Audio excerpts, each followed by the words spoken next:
All right, Mike, firstly, it's good to see another human being. Certainly is. It's been 7 days where we've been looking outside and talking on the Zoom, but yeah, great to be face to face.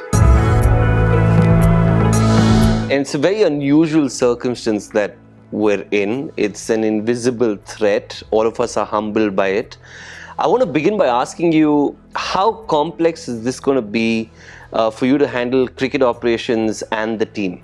Look, it is complex, and it's something that we've obviously been working on for a number of months. So, not a lot of surprises. We spend a lot of time as RCB working out our own SOPs.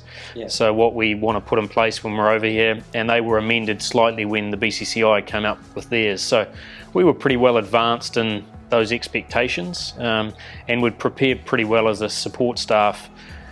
Pretty difficult when you get players involved who are used to being out and about and enjoying each other's company. So it's certainly been a challenging 7 days. As I said, I think they just want to get out and do what they do best and get into training. So thankfully tomorrow's the day. You spoke about not relying on just one or two people, but about the entire squad. And this is going to be a really long time that we're going to be spending together.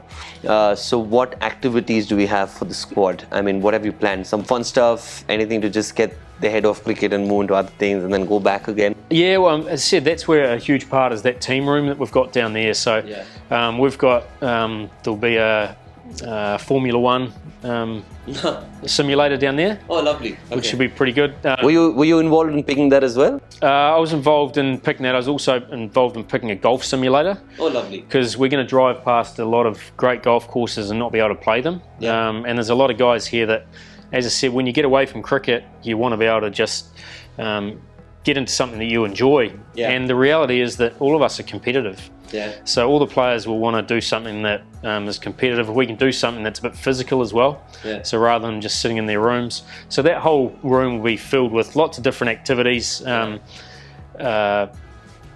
Table tennis table. We've got a tennis court out there. But we will also have a number of nights spread throughout the year where we'll have some entertainment as well. Obviously with social distancing, we've got to be a bit careful around some of those things. But the fans will get to watch it as well. I mean, they'll obviously get to watch the highlights. Yeah, anything that's fun. If it's a little bit too extreme, then we might cut that out. But that's what the strength of the editing, isn't it? But no, look, it's going to be fun. You'll see a whole heap of little clips of us entertaining each other's company, and when we're down to business at training or the game, we're down to business. Outside of that, we need to enjoy ourselves as well. All right, now there's a rumour that's doing the rounds that Virat is going to be opening the batting.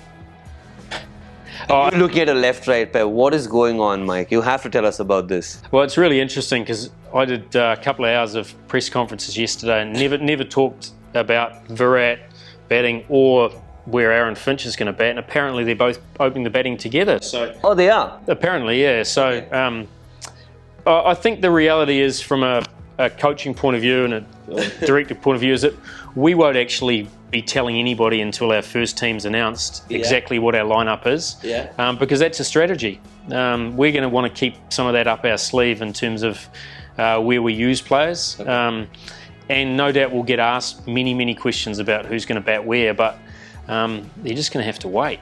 We're well aware of what we want, but we also want to keep our opposition guessing as well.